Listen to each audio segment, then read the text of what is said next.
we're joined down by the U.S. delegation that just wrapped up their meetings with the Russians. Are you walking away with this with any agreements for any follow-up conversations? Well, I would start by saying we've agreed on 4 principles that I think are important. The first is that we're going to appoint our teams respectively that have worked very quickly to reestablish the functionality of our respective missions in Washington and in Moscow. For us to be able to continue to move down this road, we need to have diplomatic facilities that are operating and functioning normally. The second point is that we're going to appoint a high-level team from our end to help negotiate and work through the end of the conflict in Ukraine in a way that's enduring and acceptable to all the parties engaged. The third point is to begin to work at a high level as well to begin to discuss and think about and examine both the geopolitical and economic cooperation that could result from an end to the conflict in Ukraine. Obviously, we'd have to see that conflict come to a successful and enduring end in order for that to be possible. And the last thing we agreed to is that while our teams are going to be working on all of this, the 4 of us who were here today, the 5 of us that were here today, are going to remain engaged in this process to make sure that it's moving along in a productive way. What does an enduring and successful end look like? Did you present any proposals to the Russians today? Well, there are some underlying principles. This needs to be a permanent end to the war. And not a temporary end as we've seen in the past.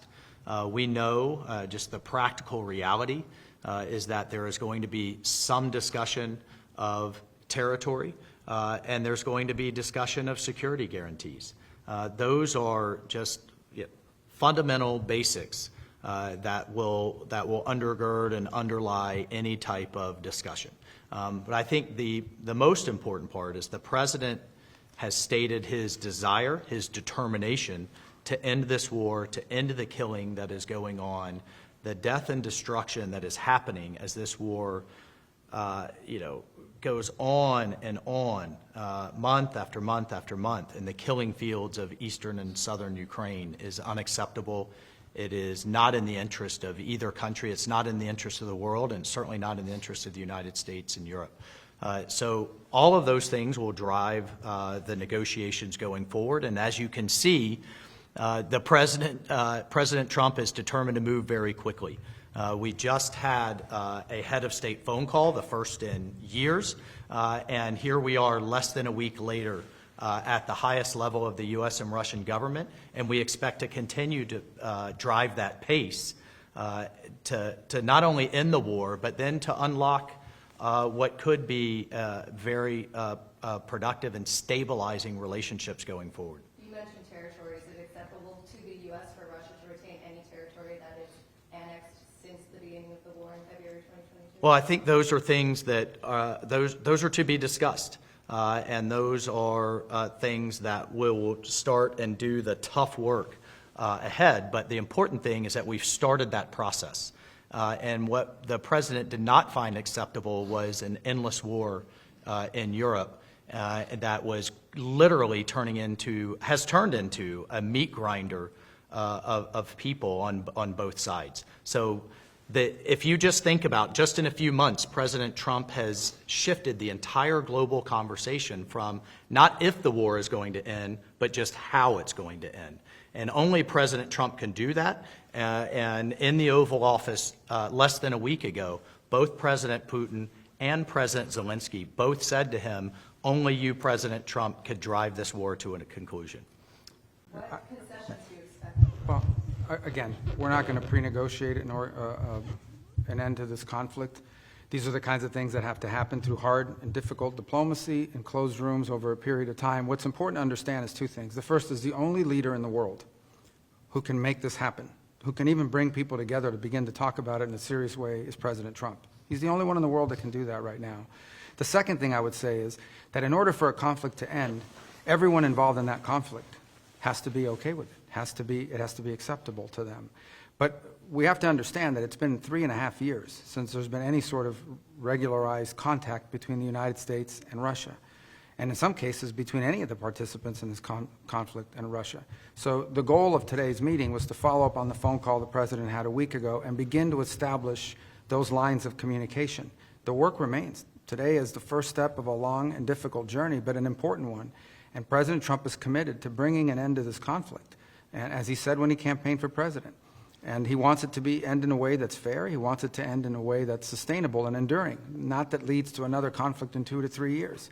That's not going to be easy to achieve, but he's the only one in the world that can begin that process. Donald Trump is the only leader in the world that could initiate that process, and today was the first step in that process. Is sanctions relief going to be involved in any of this normalizing or trying to more level set the relationship between the U.S. and Russia? Did the Russians bring up sanctions relief in the meeting today? Well, sanctions are all the result of this conflict. There are sanctions that were imposed as a result of this conflict. And so I would say to you that in order to bring an end to any conflict, there has to be concessions made by all sides. We're not going to predetermine what those are. We're certainly not going to negotiate this today or in a press conference for that matter. But, and there are other parties that have sanctions. The European Union is going to have to be at the table at some point because they have sanctions as well that have been imposed.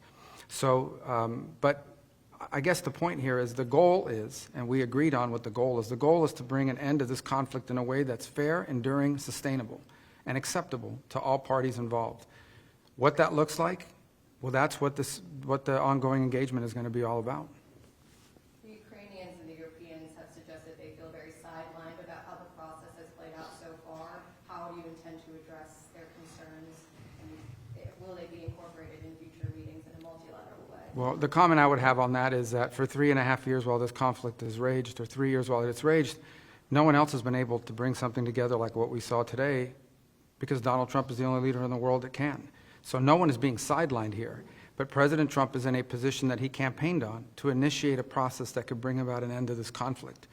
And from that could emerge some very positive things for the United States, for Europe, for Ukraine, for the world. But first it begins by the end of this conflict.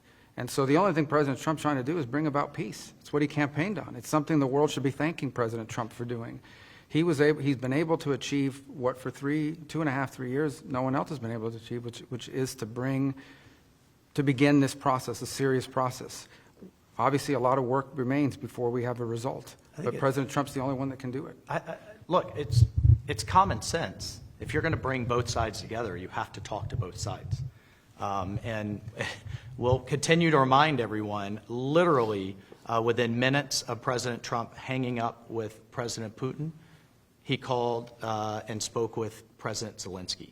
So shuttle diplomacy has happened throughout history. It's happened all over the world. We are absolutely talking to both sides. The Secretary of State just met with President Zelensky days ago, along with the Vice President, 7 cabinet members in Europe at the same time, really showing the importance of engaging our allies. President Trump spoke with President Macron just yesterday. Prime Minister Starmer is coming to Washington next week. So I think the facts will continue to push back on this notion that our allies haven't been consulted. They are being consulted literally almost on a daily basis, and will continue to do so. Did you set a date for the two presidents to meet at this meeting? When can we expect that meeting? We did not. We did not set that date, but the two presidents talked about meeting and expect to meet. Can you take us a little bit in the room today? What was the interaction like? How would you characterize the discussions? It was positive, upbeat, constructive. Everybody there to get to the right outcome, solution-based. We discussed it afterwards. We couldn't have imagined a better result after this session. It was very, very solid. Will you be traveling to Russia again, Mr. Witkoff? I'm not sure, but we'll make that determination in the next couple of weeks. The Europeans, Keir Starmer, the UK Prime Minister, has said the U.S. needs to back any sort of European solution to the war. Is this something that you are willing to commit to? Well, I think that's something that we'll continue to discuss. We have certainly, again, as a first principle, a European-led security guarantee. We have the President, many of us, as members of prior members of Congress ourselves, have called for the Europeans to continue to contribute to our common defense, to continue to share the burden of NATO defense. We'll continue to point out that while things have improved, starting with President Trump's first term, the fact that a third of our NATO allies still do not contribute the minimum of 2% of their GDP to defense a decade after that we all collectively made that agreement isn't acceptable. We have the NATO summit coming up this June, and we would expect with the type of conflict, the type of warfare and destruction we've seen in Europe, sadly, the last several years, that we have 100% at the minimum, and in fact are exceeding that. So, look, this is a common effort. This isn't just about what the United States is going to continue to contribute and what we are going to continue to ask of the American taxpayer. We all have to make those tough decisions. We all have to contribute to our common defense, and we expect that this to be a two-way street for our European allies. And the fact that both the United Kingdom, France, and others are talking about contributing more forcefully to Ukraine's security, we think is a good thing. Did you walk away from this meeting convinced the Russians want peace? You said it might take some time to be convinced of that. How are you seeing it now? I mean, I don't view diplomacy that way. I think diplomacy ultimately is based on actions. It's based on commitments that are kept. So I think I came away today convinced that they are willing to begin to engage in a serious process to determine how and how quickly and through what mechanism can an end be brought to this war. Whether we can ultimately reach that outcome will obviously depend on every side in this conflict's willingness to agree to certain things. So I think it's important to have this meeting because we haven't really had much engagement with the Russians for almost 3 years. And it sets the table for future conversations. How that turns out will be up to the parties and their willingness not just to make commitments but to live by them. That'll be tested in the weeks to come. But I can tell you again, as I reiterate, President Trump has made it very clear during the campaign he thought this conflict needed to end. He's the only leader in the world that could have started a process that we saw here today, and this process is going to continue. And when you talk about an enduring and sustainable end to the conflict, it means one that's acceptable to everyone involved in it. And that obviously includes Ukraine, but also our partners in Europe, and of course the Russian side as well. Sorry, I didn't mean to jump in there, but I just wanted to also take a moment, I think on behalf of all of us and the President, to thank our partners in Saudi Arabia, to thank our hosts for bringing this together, and particularly the Crown Prince Mohammed bin Salman and his team. We are moving quickly, which means they moved very quickly to be such gracious hosts, and we certainly are all appreciative. Absolutely. As a last question, will the Saudis take on a more active mediation role as these talks move forward? Well, that's a decision for the kingdom to make, but I can tell you that the Kingdom of Saudi Arabia is playing an indispensable role in making today possible. Not just hosting us, but bringing the parties together to have these conversations. I think it's something we're very grateful for, something we're very grateful for the partnership that we have with them on a host of issues, and this being one of them, where we thank them for doing it, and we hope that they will, I think they've offered, and I believe that they will continue to be helpful in any way they can. Thank you all. Really appreciate it. Thanks. Can I just add a couple, I'll be extremely brief, I know you're rushing quickly. So what is the next step now? The high-level team you mentioned is number 2 or number 3? Yeah, so let me walk you through the next step is multi-track. The first next step is working through our respective teams at the diplomatic side, just to ensure that our diplomatic missions can function. There's been a series of reciprocal actions taken over the last 10 years that have really diminished our ability to operate in Moscow, as an example, and they would argue their ability to operate in Washington. We're going to need to have vibrant diplomatic missions that are able to function normally in order to be able to continue these conduits. The second is a high-level team, including those who are experts on these topics, the technical side, to begin to engage with their side on parameters of what an end to this conflict would look like. And on that front, obviously, there's going to be engagement and consultation with Ukraine, with our partners in Europe and others. But ultimately, the Russian side will be indispensable to this effort, and so that process will begin. And then the third is, together with those other two, is beginning to engage in identifying the extraordinary opportunities that exist should this conflict come to a acceptable end, the credible opportunities that exist to partner with the Russians geopolitically on issues of common interest, and frankly economically on issues that hopefully will be good for the world and will also improve our relations in the long term between these two important countries. So all three of those efforts will be happening in conjunction with one another. Obviously, the diplomatic one is one we hope to move pretty quickly on, because this involves the treatment of our respective missions.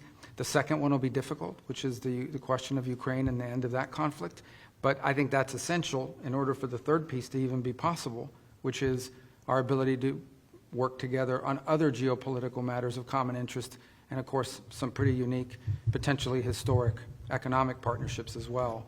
The key that unlocks the door for those opportunities, however, is the end to this conflict. But Brett, in terms of when does the high-level team meet? Has there been any date? There's no set date for- set, but as President Trump is, as you've seen over the last 4 weeks, not patient in terms of getting action. He drives hard, he wants to get things done. He's been wanting to do this, and he's moving very quickly to fulfill the promises he made to the American people when they elected him as our president. Okay, and then in terms of number one, in the restoration of the diplomatic missions, you'll remember that, the first big tit of the tit for tats was after the Skripal poisoning.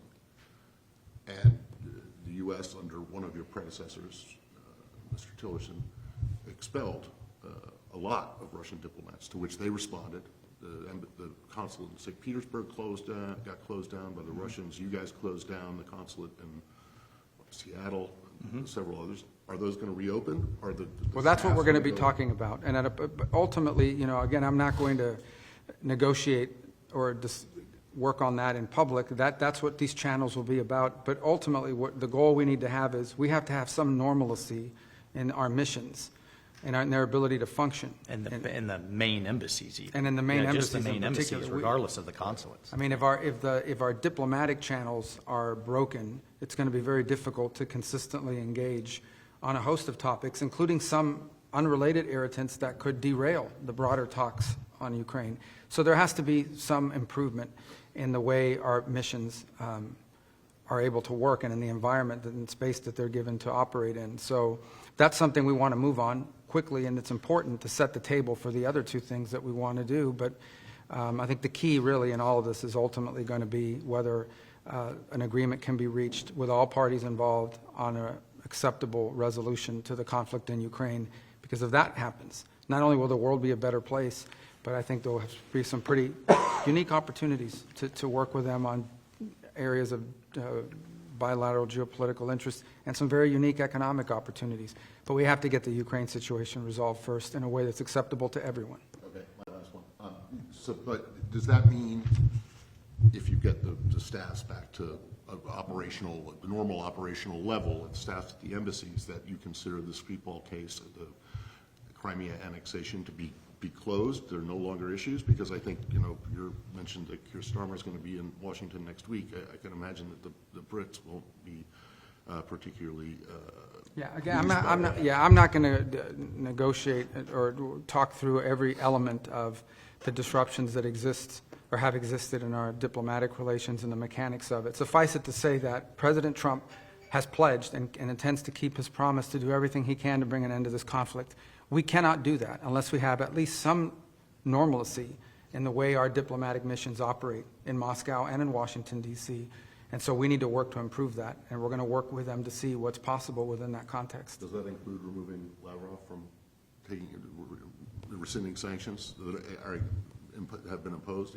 We're just not at that level of conversation yet, but there'll be a number of topics that will have to be discussed along the way. We haven't even begun that process. Today was just an agreement to begin a process to talk about those things. All right. Thank you. Thank you. Thank you.